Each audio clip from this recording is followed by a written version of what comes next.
So I'm absolutely delighted to be here today as the chair of the Youth Arts Network Cymru. And the thing we're most excited about is that this is a partnership with the brilliant Disability Arts Cymru organisation, and started from a conversation that I had with Ruth Fabi. They're relatively now, we feel we've claimed her a little bit, but are the director of Disability Arts Cymru, about the real need for the youth arts sector to embrace supporting and being an ally for the disability movement. And in order to do that, to go through a process of educating ourselves, but also for highlighting and putting the spotlight on young people and disabled young artists who are leading the way in this field of work. So that's what we decided to do. We went back to our various people. We got very excited about the idea. And I'd like to say a massive thank you to all the staff at Disability Arts Cymru at the beginning, and to Helen Thomas and Francesca and Rosie from the Yanc team who came forward to help us make this event happen. So yeah, we're really delighted and so excited to have you, to have everybody in the room today. There's a great turnout and a huge appreciation that you're all here. Although it's a webinar, we really want you to learn, we want you to participate, and we want you to be a part of it. So keep putting things in the chat and telling us what you think, so we know your thoughts and you're part of the conversation. I'm going to actually hand over. Ruth is going to begin this, begin our contributions. And I just want to say a little bit, we are thrilled to have Ruth in Wales. She ran the extraordinary Dada Fest in Liverpool, which was an internationally recognised festival. And she's got so many accolades. I've been reading her little CV, but just recently from Liverpool, she got a Lifetime Achievement Award, and that shows what high regard she's held in there. So we feel very happy to have pinched her. And I'm very excited about this partnership. I'm going to hand over to Ruth, and she's going to introduce herself. And thanks very much, Ruth. I'm thrilled that we're sharing this space together. Thank you. I always feel quite embarrassed when people introduce me knowing they've gone through my background, but I'm Ruth Fabi. I'm in my early 60s. I've got dark hair that's going grey all the time, which is great, and lockdown means I can't dye it, so I'm embracing my greyness. I'm wearing glasses. I'm a white woman, and I've got a white shirt on with a sort of diamondy pattern in blue on it. I'm going to give you a little sort of introduction to the social model of disability. It's a really massive foundation in how to work to support disabled and deaf people more inclusively. And as a disabled person, when I came across it, it changed my life. So I'm going to try and give you a little short introduction to the social model by sharing the screen. But I just want to say, yesterday, we received a letter from the Deputy Minister, Jane Hutt, with a statement about how the Welsh Government supports disabled people across Wales, and to thank organisations like ours and others for being such a supporter of disabled people throughout the pandemic. And also it reiterated its commitment to the social model of disability. I don't know any other government in the UK that has made it so public. So it's quite an important set of thinking principles for you to be able to work more effectively. So I'm going to share my screen and hope this really works well. Okay, so I've got my usual thing. We're from Disability Arts Cymru. People don't realise we've been around since 1982, and I just note to self, slow down. I get very excited when I deliver this, so I need to be a bit more thinking about the captioners and the signers. I do apologise. Okay, so I'm going to be looking at, I'm going to have to do it this way. It doesn't always work, the shared screen, very well when you first go into it. Here we go. The two models of disability, but it really is a foundation for really helping young disabled people particularly to know how they can find a place in the world and realise how the world systemically has barriers up against the inclusion of disabled and deaf people. So I've got 3 images here of different young people working. I've got one from Dada Fest because I'm so proud of how the young people developed the work there, and another one from DAC in the bottom left corner of Sarah Beard doing a piece of work with a young man with their arms up across the chest. But my favourite image is on the right.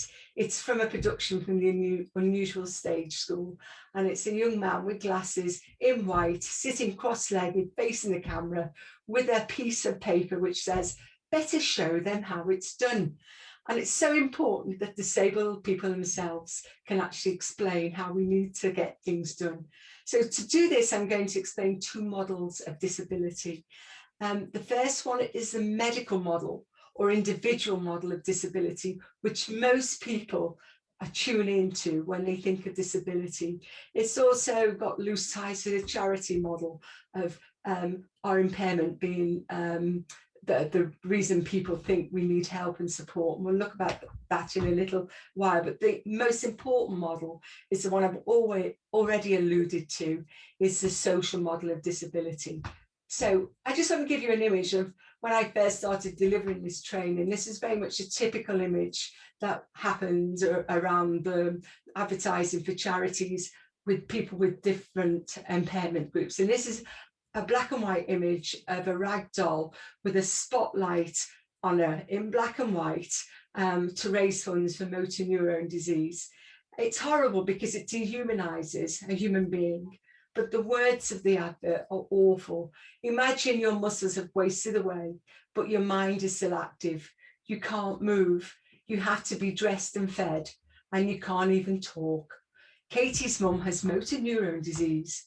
Now Katie has a real doll to look after. On so many levels, it's offensive, it's upsetting, and it's painting the worst case scenario around disability.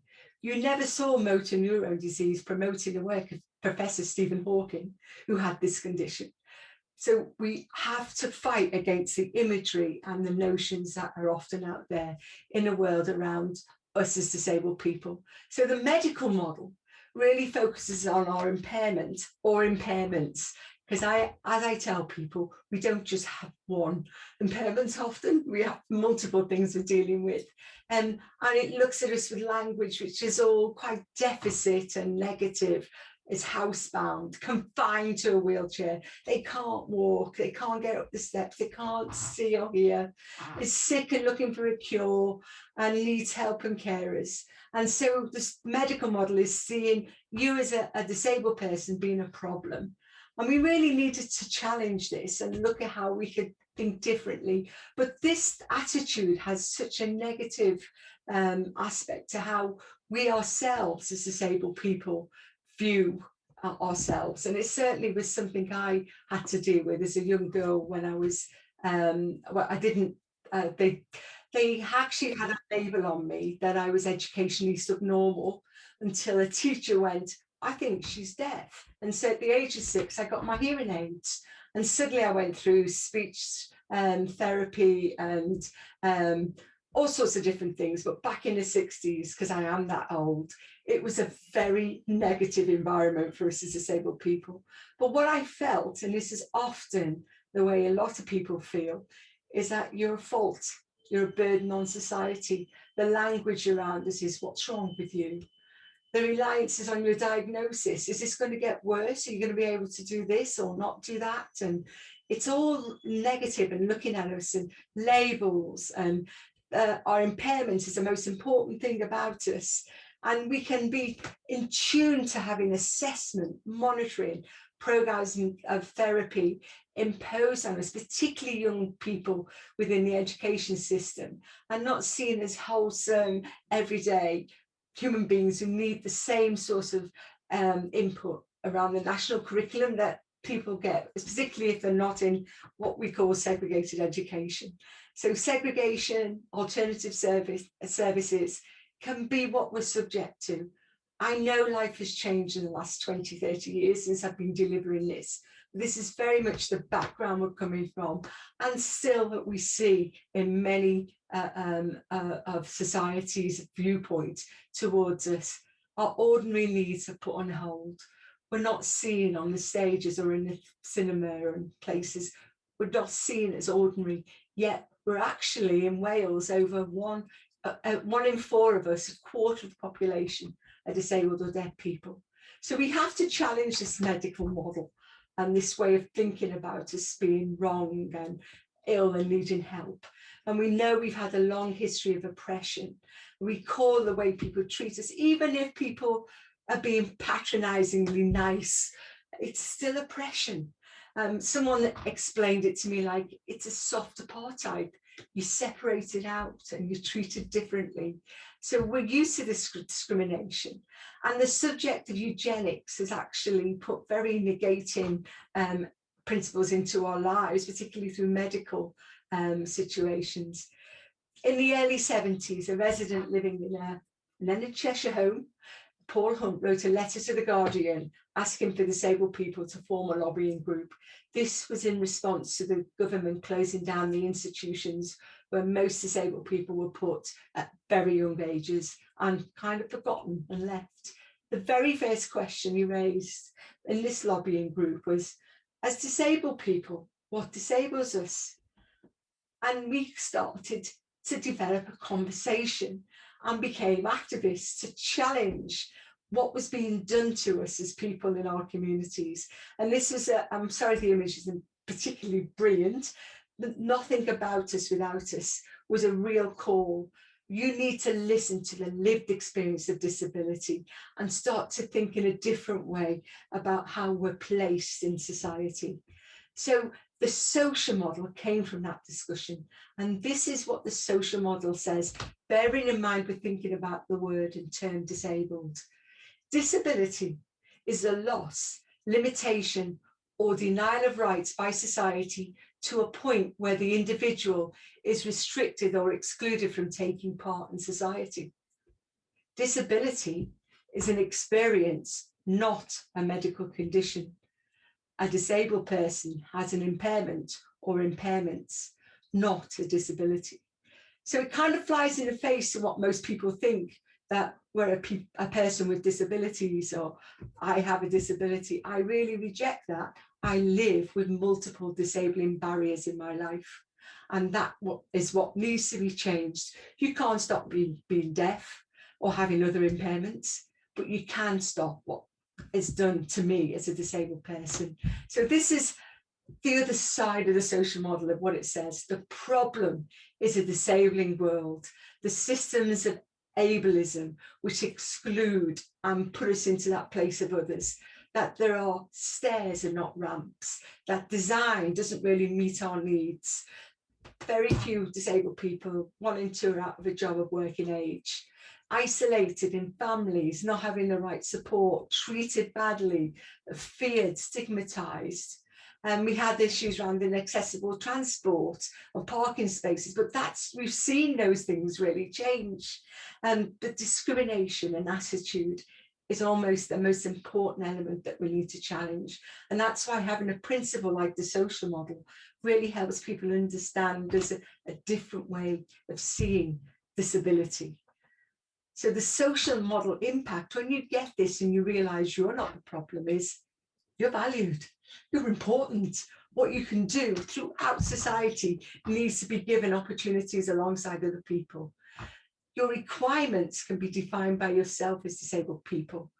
One of the big conversations has happened around neurodivergency, and it's so exciting to see people from the conditions which have their thinking and their brain wiring in a different way, taking charge of the terminology that they want to have to describe them, rather than being a medical label or an ick. Ordinary services become accessible. We can get out there into mainstream life if places are accessible to us, and it can be done. Look at the supermarket revolution over the last 30 years. For those of us who are old enough, trolleys can get in and out easily. So we can see structures in society can change. Society as a whole takes responsibility. DAC has got to be the sort of beacon to show the way in one way. So we haven't got it right. We can't say we're fully accessible because constantly want to include more and more disabled people who may not have been taking part in society, to tell us what their access needs are, to include them. And the big thing about, and this is why we have something like DAC, is disabled people support each other, acknowledging that we're not the problem. Society puts the barriers up, and as a voice that is saying society disables us, we become the actual largest minority group in the land, which is great. And diversity is welcome within disability, from any age, any background, any culture. If you're rich or poor, disability is there, it's part of the human experience. So we need to accept it and have an opinion of it. Now, here is an example of what I mean. I've almost finished. Is a wheelchair user, and an environmental barrier is happening here. He cannot get up the steps. Hold on, this not letting me show the environmental barriers.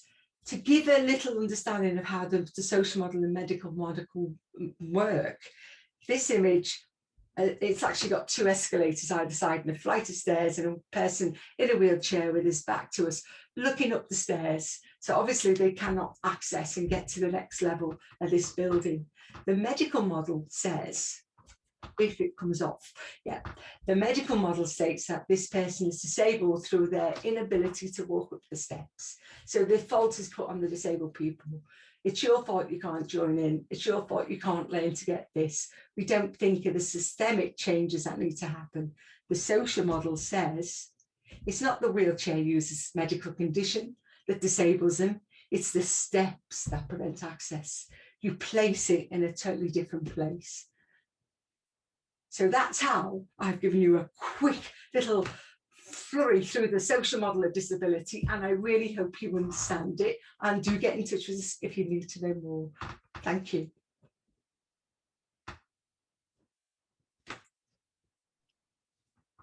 Thanks so much, Ruth. Would you like to introduce Jane, or would you like me to do that? Yes, I'd love to introduce Jane, actually.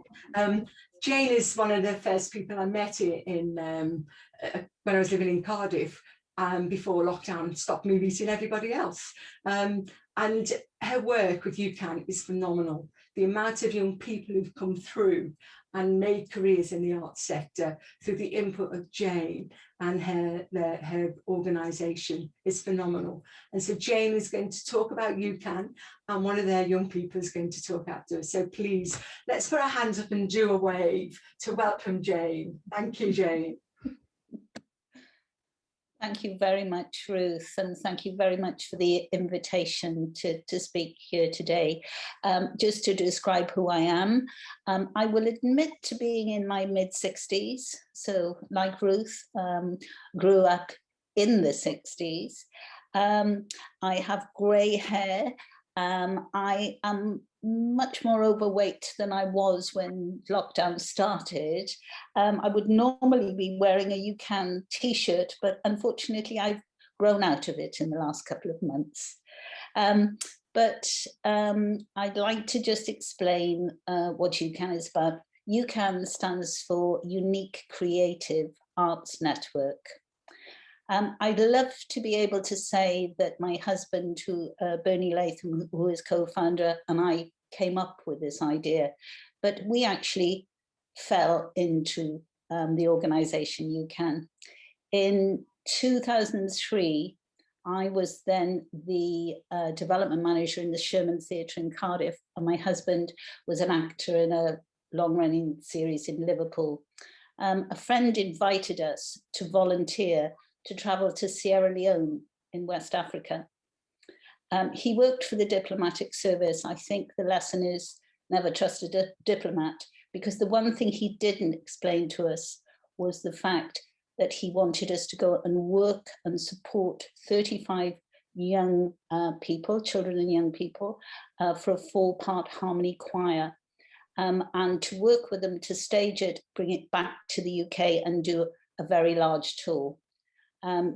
It was a kind of an ambassadorial tour after the Civil War in Sierra Leone to thank the British people. What he didn't tell us was that we were in fact going to work in the Milton Margai School for the Blind.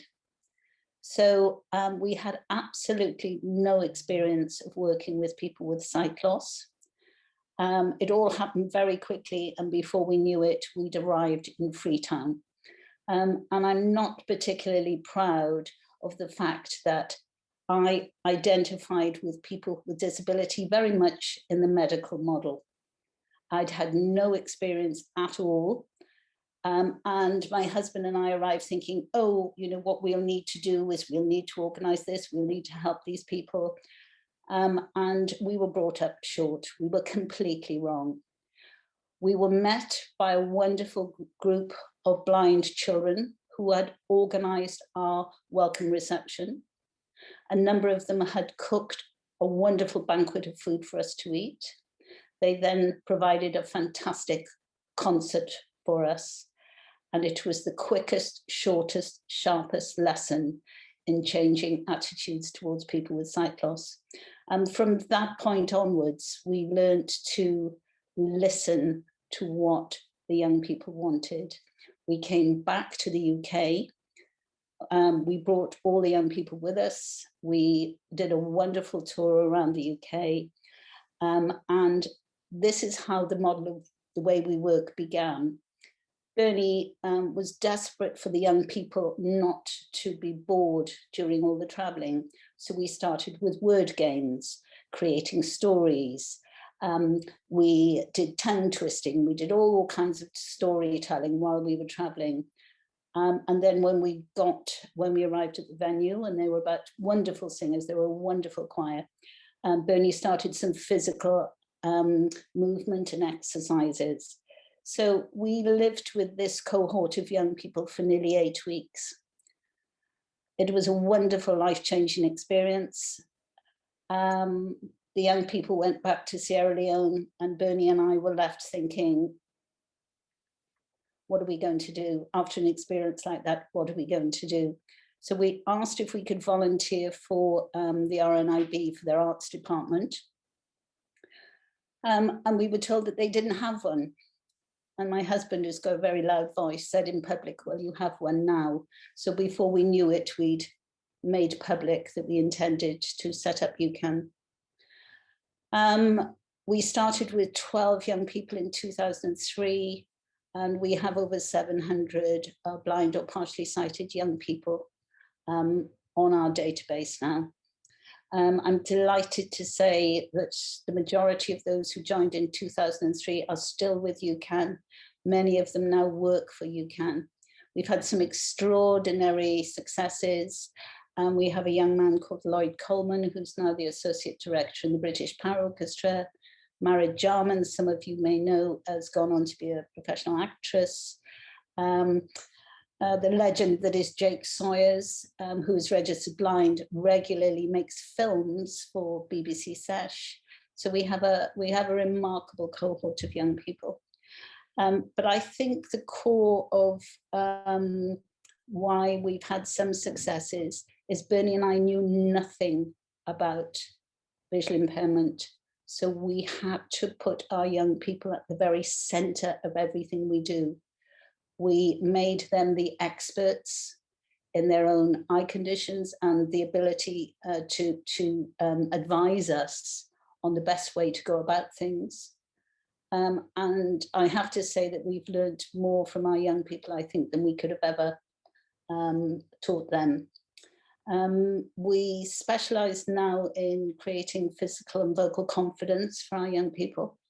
And we've taken a lot of that confidence and used it for a number of quite interesting projects.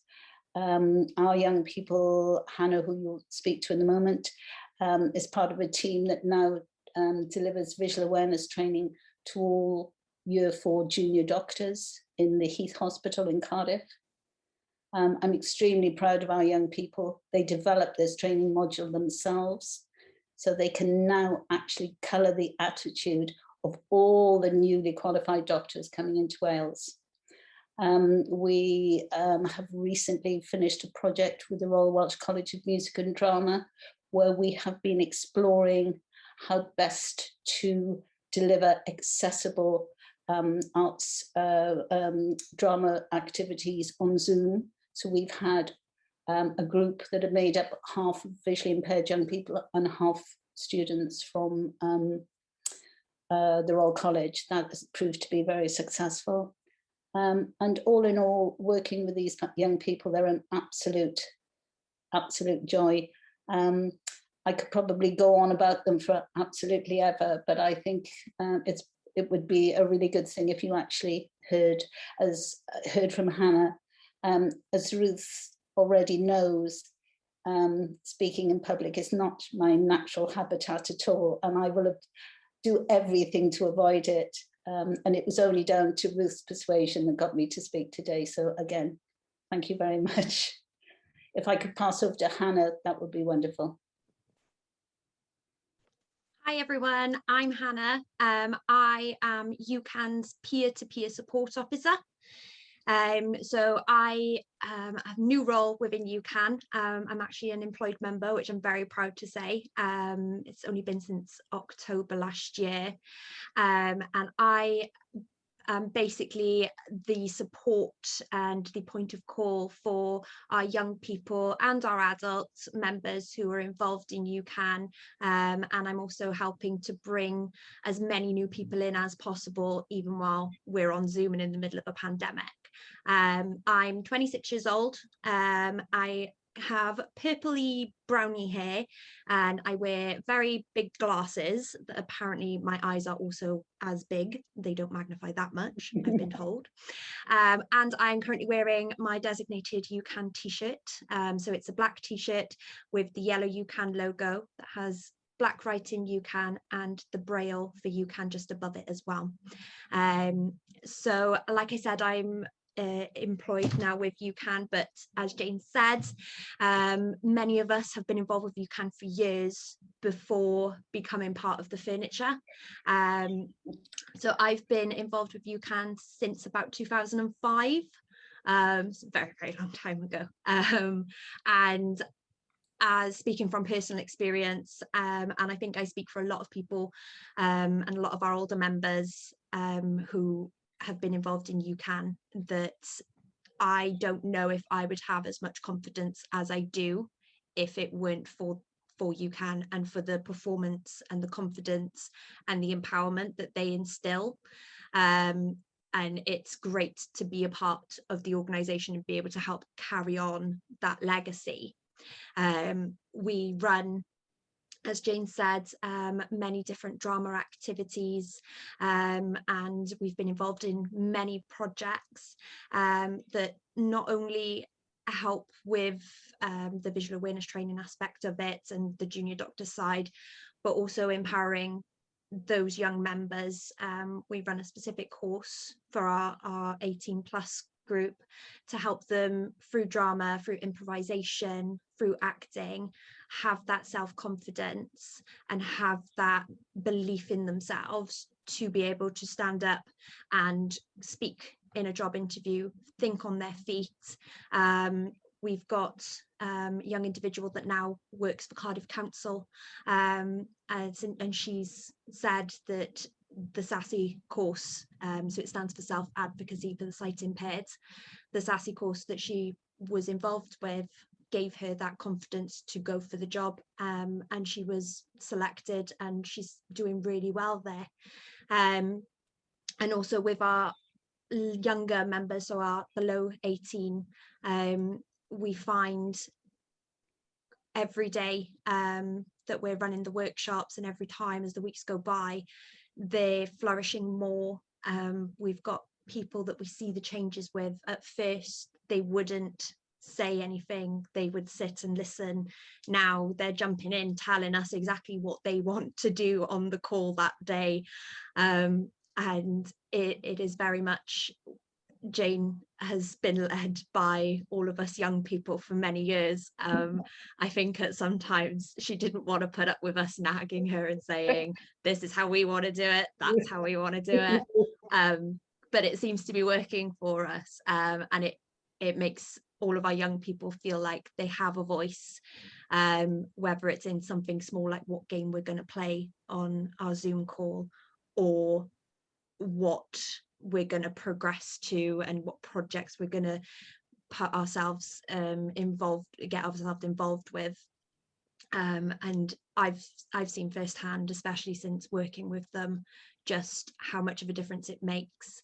I didn't realize with myself until I reflect back on it, and until I speak to other members like Jake and Megan and Marad, how it has affected us. But actually witnessing that and seeing that in the young people now, it is very important. And I think it stands a lot for being disabled, but being confident and knowing what you want and going for it. And we've always encouraged that.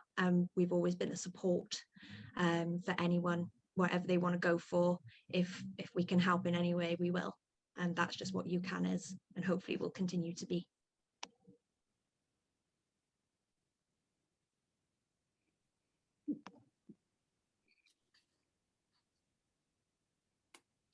Thank you so much, Jane and Hannah. What an absolutely inspirational story, and it's just so incredible to hear about that progression and that long-term embedded work, Jane, that has really got you there, and how staying with that process is so important. And just hearing how inspirational that is in terms of Hannah's development, and how now Hannah is in that leadership position, which is exactly where everybody wants you to be, Hannah. Yeah, from one incredible inspirational story to the next, in terms of another amazing organisation called TAPE, who are again an inclusive-led organisation that have done remarkable work, mostly around the film industry and film production. But in this instance, I have the absolute pleasure. So we're going to hear a little bit more about that from Steve Swinton. But I have the pleasure, first of all, of introducing Emlyn White, who's going to back up, in his own words, the reason why we should be supporting the social model of disability. So I'm going to say to Emlyn, to them, please tell us in your own words how you would like to frame that for us. And thanks so much, Emlyn, for coming and sharing with us today. It's massively appreciated. Thank you, Miranda. I just wanted to make sure I actually got your name right, so I just had to squint to have a look. I'm Emlyn, I'm 26, I'm little, I have glasses, I have a grey, well, no, not grey, browny, bleachy blonde hair, and I'm wearing a black and grey checkered shirt. Today I'm going to be reading a poem that I made about the social model of disability. When I first, sorry, I've got it on my phone. When I first got asked to do this, I was a bit nervous because I didn't actually know what it was. But after doing some research, I kind of put it together and I went, oh, that actually makes sense. And I started to see more and more how society treats people with disabilities. Well, what I mean by that is I started to put it into social model versus medical model. So I'm going to read you a poem that I wrote for the social model. So it's titled The Social Model because I couldn't figure out another name. Short, sweet, and to the point. Right. Envision a world with two sides at arms. One's here to help, the other will harm. We trust the social model to come top in this battle, because the medical model treats us like cattle. Imagine your independence being stripped away because you aren't molded to society's clay. The outcasted minority knows this too well. They will recite you stories from their personal hell. We often feel ostracized for being disabled. We're often talked down to and riddled with labels. It's all because of these model delusions. It belittles our integrity when we are excluded. The medical model points the blame to your problems, but the social model figures out how we solve them. Misgivings should shift before the real change can start. We are more than a simple mark on your chart. Disability is stigmatized negatively too much, but this does not mean we should be treated as such. Society's ignorance may be our downfall. We are individuals, not just one size fits all. We need a world where differences thrive, not one where only the strong will survive. So who should have the say on what the social model should be? The powers that be, or the people like me?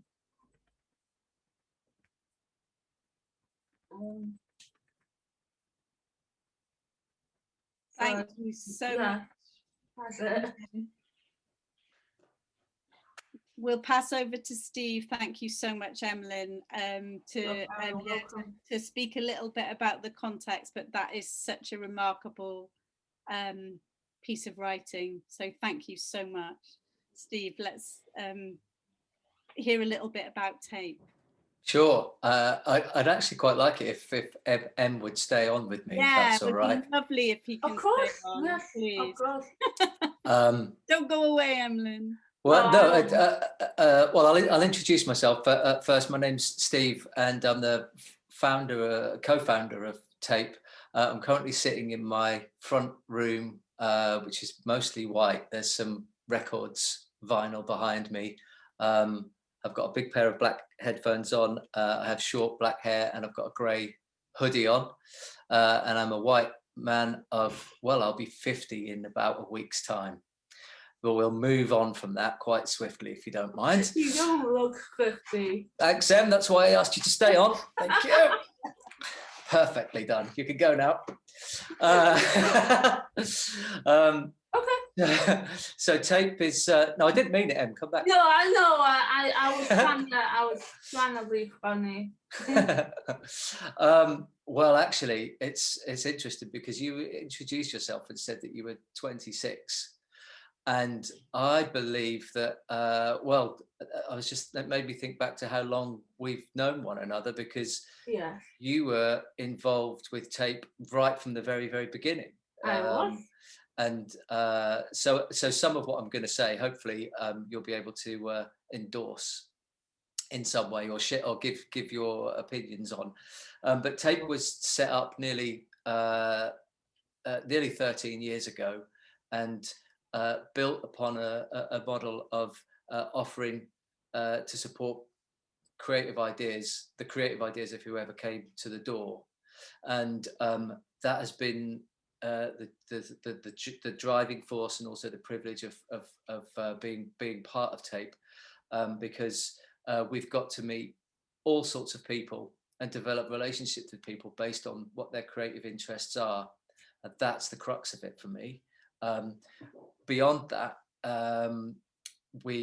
that's how we've decided what our timetable is, because we're a responsive organisation, and when we present what we're trying to do in an inclusive way, and that's been the sort of core ethos of TAPE from the very beginning. And as such, we've found ourselves doing all sorts of creative things that we never imagined that we would do, because we're responding to the interests of the people that knock on the door. And that can be an individual, it can be a community group, it could be a school, it could be the local authority, it could be the Welsh Government, it could be anybody. Within those ideas that people come to the door with are the ways in which we can involve people. And your poem is a really good example of that, because Ruth knocked on the door and talked about this event and said, would we like to be involved? And I mean, it's a real pleasure and a privilege to be here. And as a result of an opportunity given to us as an organisation, you have had the opportunity to write a new piece and present it to people, and that really encapsulates what TAPE is about. Yes. And what presenting creative opportunities in a meaningful and inclusive ways is all about. You said yes then, and you agree with that, do you? Yes, I do. I was over the moon when I got this, when I got asked to make a poem with Steve, and because Steve did help me, he did brainstorm ideas. I can't take all the credit. Steve helped me, and my mum helped me a little bit. I try not too much, because I found out she's actually better than I am. Well, I think you should take the credit for the poem, because all we did was it gave us an opportunity to talk about the social model, and I've lost track of the number of times that, as I've walked around and introduced people to TAPE, walked around our art centre and said that this building and the charity is built upon the social model and not the medical model. It's almost like a catchphrase, and that's always, and it's really something that I feel very passionate about.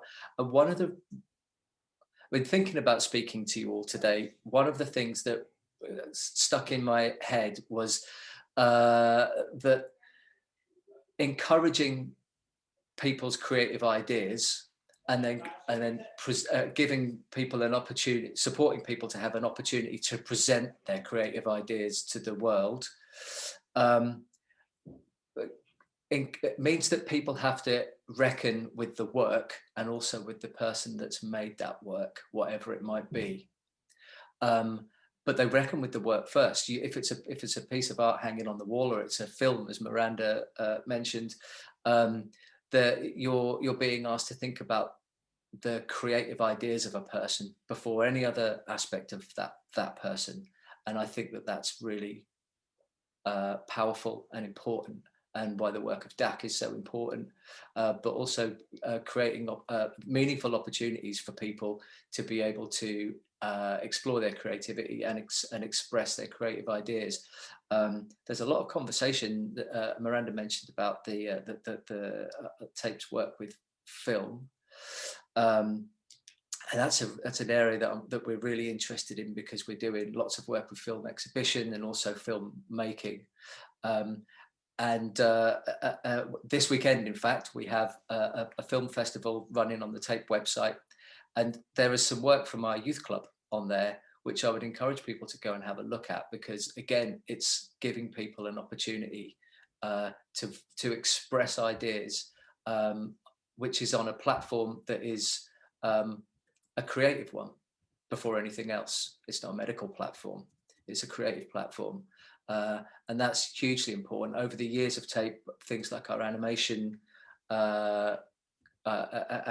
club or our youth club, other projects have taken part in competitions and events and performances where the creative work comes first, and that's what they lead with. So it's something that's been sort of rooted at the heart of TAPE since we began, and we've done quite a few performances together over the years. Yes. Are there any that stick out in your memory for you? Oh, wow.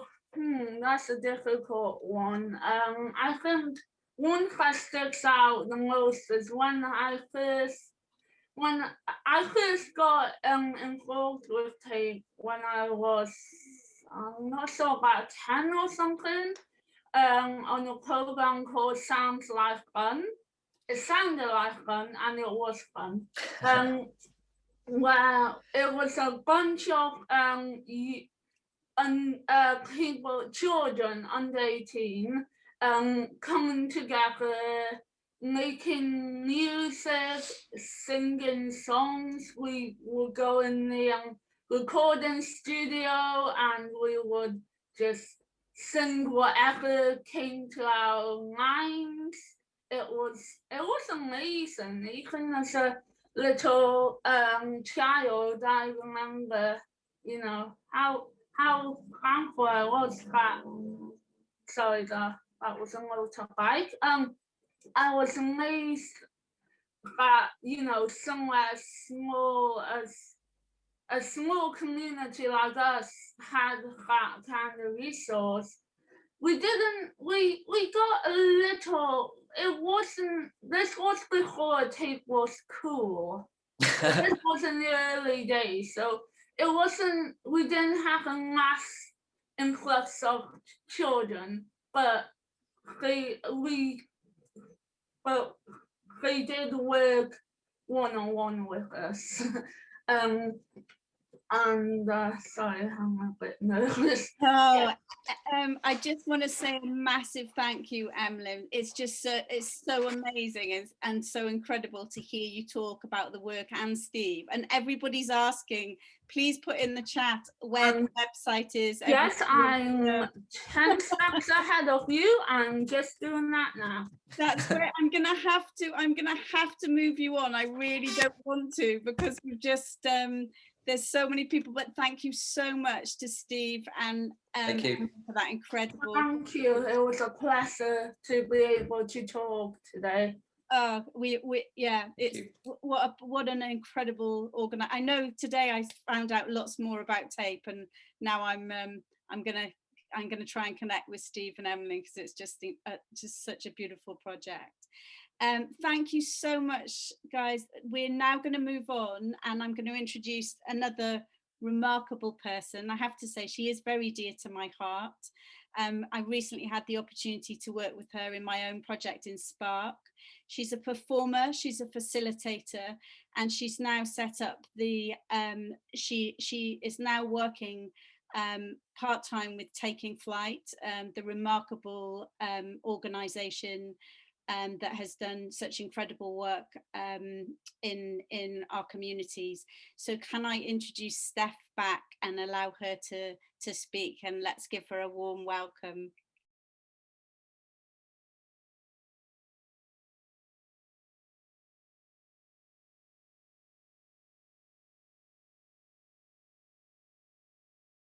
Great to see you, Steph. Let me pass over to you.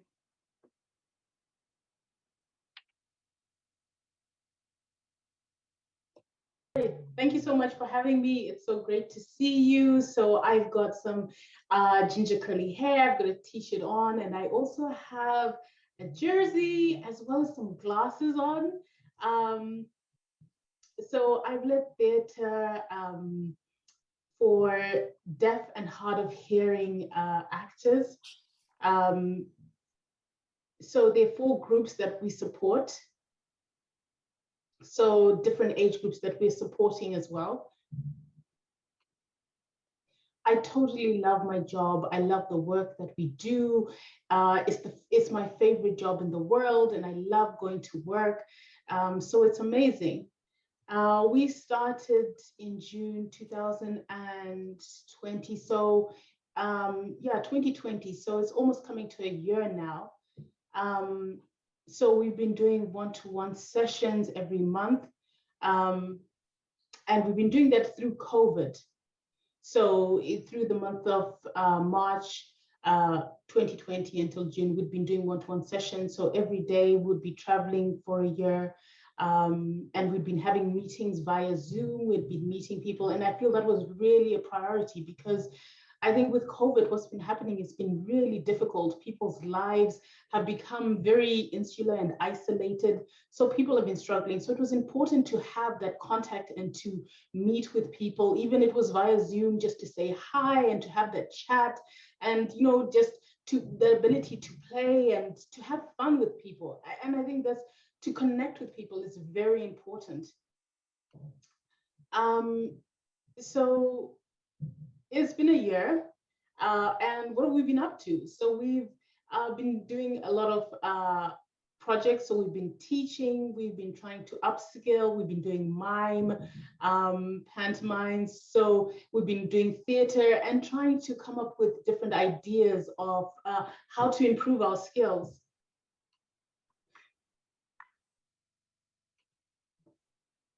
So if you've all been watching theatre, I think in Derby, there have been some performances that have been done, which have been online. I don't know if anybody has had an opportunity to watch that. That's been really one of the priorities that we've had. So we've been asking a lot of questions and trying to understand how they've been getting those things done. So we've been working on theatre, and we continue to do that throughout the year. So last November, we set up deaf actors questions session. So it was a deaf actors session via Zoom. So we wanted to ask 3 famous actors that we brought onto the panel. We wanted to ask them, sorry, she's just naming the 3 actors. Her screen is just quite fadey, so I can't see the names. We brought on 3 famous actors, and we wanted to have a deaf questionnaire session. We wanted to meet them and pose questions to them to just find out, you know, how they became, how their journey was, because they are a role model, and that's really important. People look up to them, and we wanted to know how their journey had transpired and how they had achieved the position they had. So we felt that it was important to have a role model, which is why we staged that event. And so that was of great importance for us. We also created a short performance during this past year, and we did this all through Zoom. So we connected online, and we've been working on that, delivering it as well through Zoom. It's been a bit of a manic sort of session. It's been difficult trying to act over Zoom. But everybody really was fantastic, great, and they had amazing ideas. So it was a wonderful brainstorming event, and we had lovely conversations. So we're really proud of that. And yeah, that's been taking out a bit of our time. We also brought in another deaf actor, Stephen. He's very well known within the theatre world, very accomplished, and we really wanted to learn from him. So we wanted to get any sort of knowledge that we could. We also set up a park day, so a park theme day. So we wanted to be able to all come out to the park, well, in a safe way, you know, still adhering to the social distancing rules, just to be able to see each other. And I feel that's really something that's been important over the past year, with the difficulties people have experienced, to be able to see each other. So it was really exciting. There's a TV program, Blue Peter, I'm sure everybody knows that. They came, and we were all there. We were adhering to social distancing. It was so exciting. So it was amazing that we were able to be there. So Blue Peter was there, and we were able to meet with them.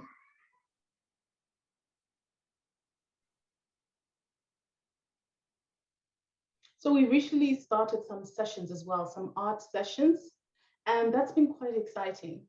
So we've had some performances, and we were having music at the same time. So it was very free-flowing activity, so people could decide for themselves what they wanted to do. It was really lovely to see what people were creating, their energy and their creative juices. That was amazing to see.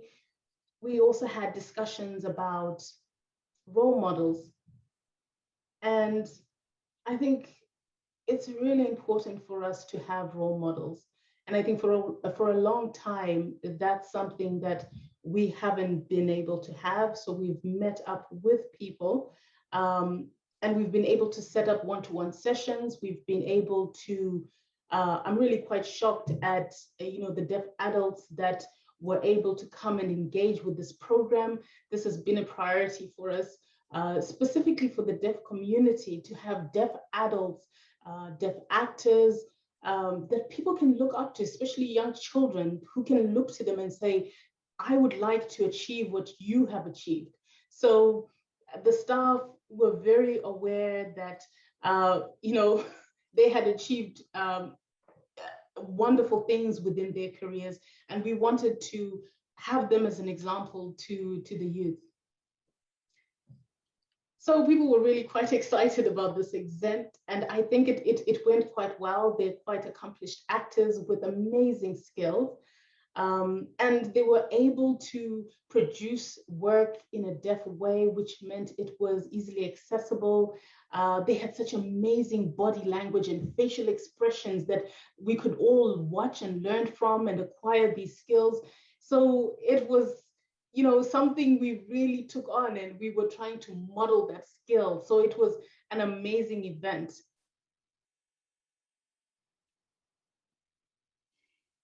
I think when you just quickly throw one more thing in, I can see that I have been talking for some time now, but maybe one more thing. If I could just throw in one more thing. I love the work that everybody has been doing that you do. So it's, I've just been considering within Wales,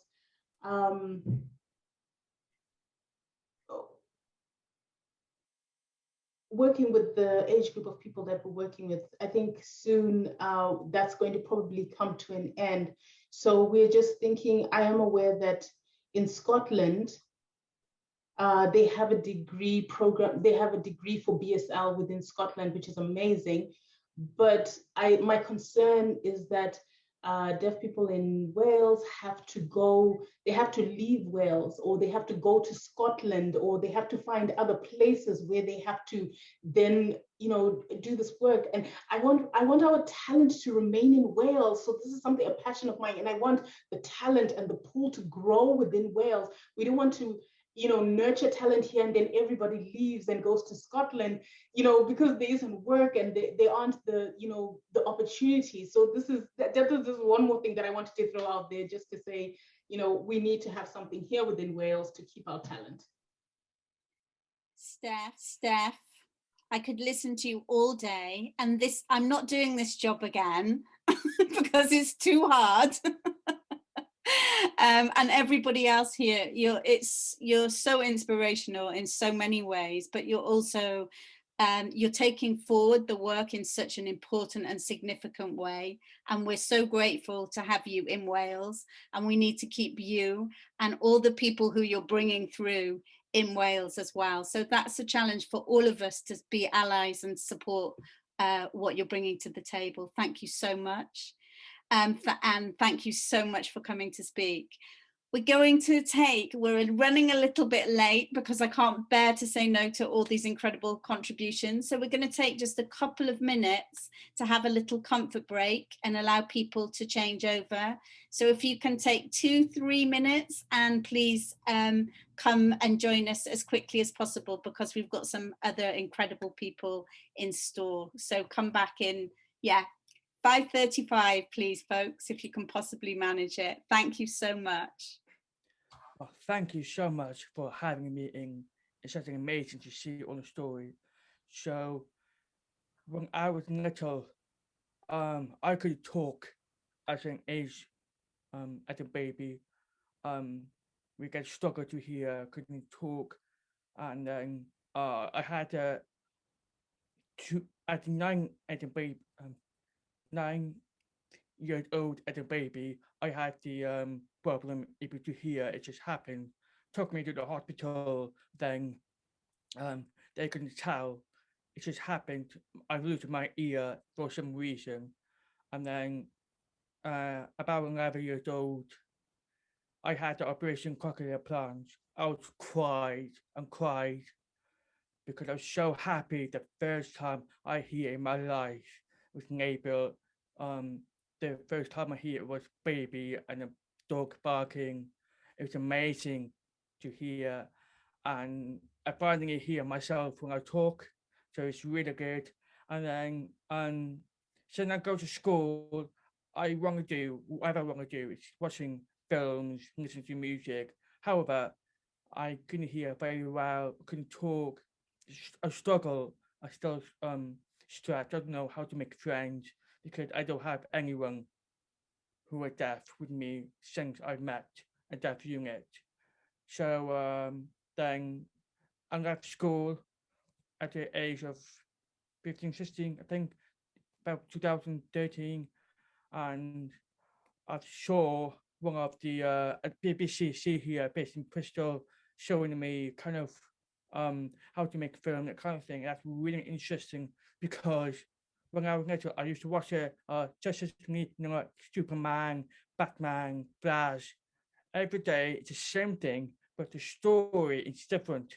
So it's making me inspire, oh my God, I want to be like him. I want to be that person. So I started to produce my own films, make a comedy video and editing. And then I've got the work with ITV and partnership. So I've learned kind of thing. And then I am one of the Deaf World program, talk about how barrier kind of thing. And for the past 18 years, I've learned how to talk, how to pronounce a word. And I felt so happy, but then I've wanted to do things more hobby actor rather than just film and edit, which is actor, music, because actor and music is when I really, really get upset or struggle. And all I want to think about is talking to people or watching film and listening to music, and makes me set my stress free and calm.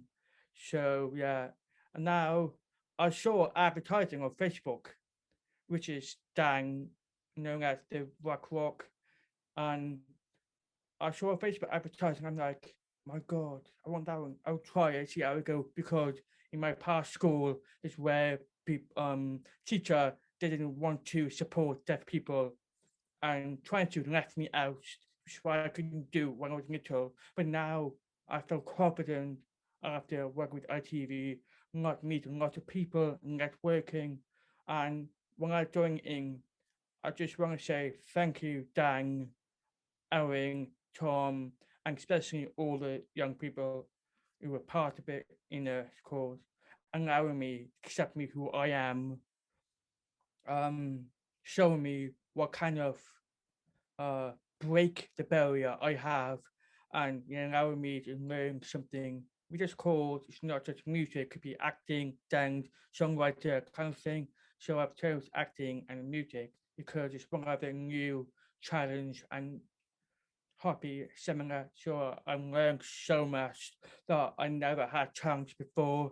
It's amazing. And I've cried, really happy. So I especially thank you allowing me to join the group and produce my own song. And also we did some of a group song called Static.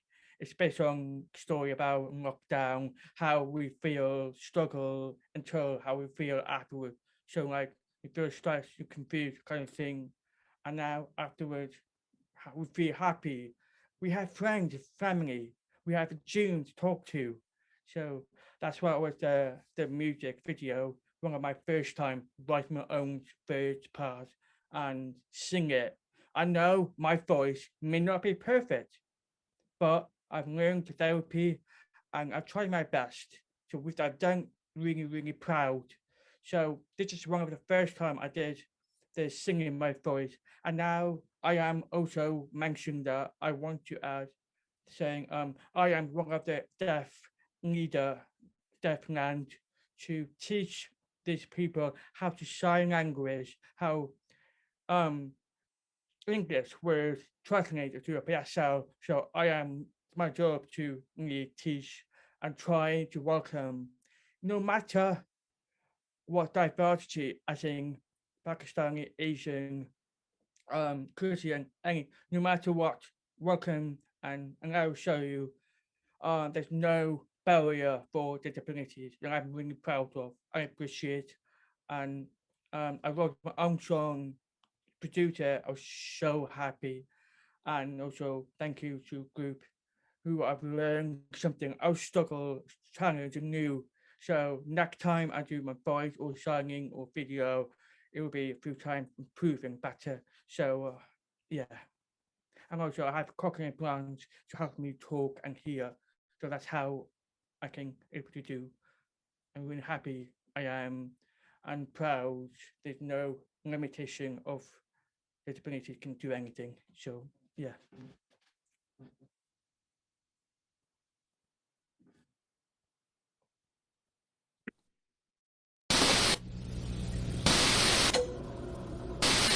Everyone in Wales will be required to stay at home. There will be no gatherings with people you do not live with, either indoors or outdoors. Coronavirus has not gone away.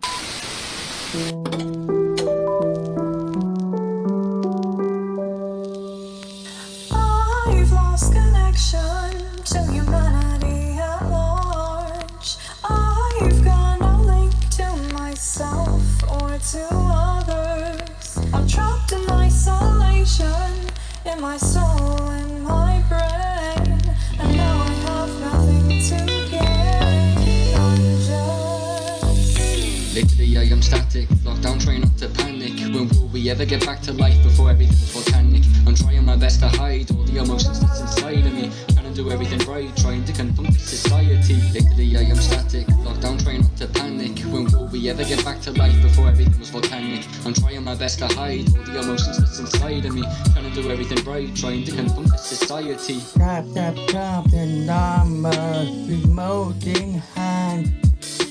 Too much information for me to understand. While disconnected from photo news, no temperature to send my dues. I stay strong, I stay safe, I hold my head up, everything will be okay. I've lost connection to humanity at large. I got no link to myself or to others. I'm trapped in isolation, in my soul, in my brain, and now I have nothing to gain. I'm just standing.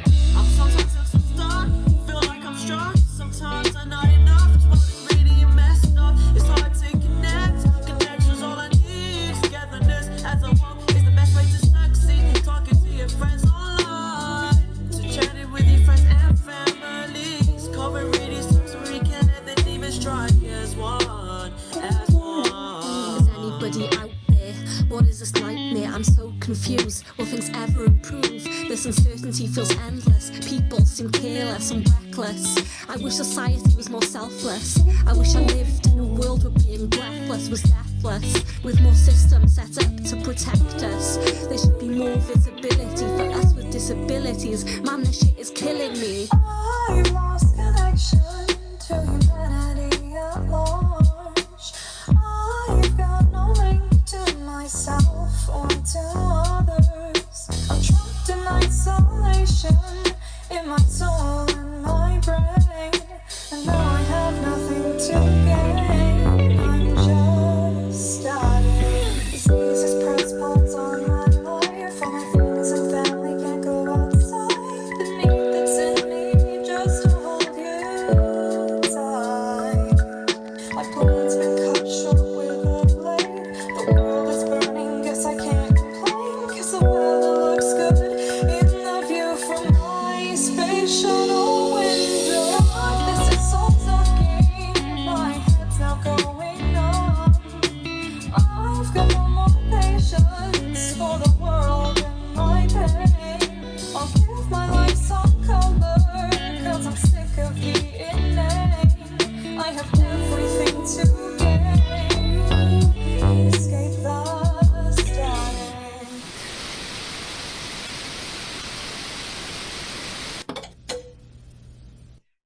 absolutely brilliant. Thank you. It's Ruth talking here because Miranda suddenly has had a power cut, and we've only got 2 minutes left, which means we haven't been able to answer those questions. Can we all come into the room? If you don't want to be seen, keep your camera off. It'd be great to break into an open conversation for the last minute. Is that possible, please, Rachel? 3 seconds per person, so it'll take as long as it takes. Right, we haven't got the time because we are quite limited with time. We thank you all for coming, and we're not going to get the Q&A the way we wanted to. What we will do, we'll capture those questions and we'll actually send the answers out. We'll make sure everyone who participates today will get a breakdown of the answers and the links that we were talking about. One thing I want to push is DAC really wants to support the young disabled and deaf people to become leaders across the land. So we would love it if any young people in the room or any young people that you know of can join the DAC membership. It's free to get your voices heard so that we can help be a presence in the arts sector. So we're not just stuck to the training programs, we can actually be on the stages, we can actually be acting, speaking Welsh, etc., etc. There's a long way to go, but together we can actually change the culture of how hidden we are as ordinary everyday people, which we certainly are. I thank you all for coming. I thank you for the presenters. I think the DAC link is going to be in the chat now for the membership, but do get in touch with us about that because it's a free membership for any disabled and deaf people. But you've given us rich information. There's a lot to digest, and I think we need to return to this conversation a bit later on. So we'll be looking to repeat it in some way and come up with some substance to the issues that have been raised today. Thank you so much for bearing with us. Thank you for all the technicians, and also to Yanc, for Fran and Roseanne and Helen for all the hard work they did pulling this together, and also for our glorious Rachel for being the Zoom queen. It's been fantastic, and thank you for Miranda. I don't know if she's back in the room, but we do appreciate everything that's gone into this, and you will hear from us soon. Take care of yourselves as you go and find your cup of tea or have your lunch, or your tea, your dinner, whatever you call it. Take care. Bye-bye.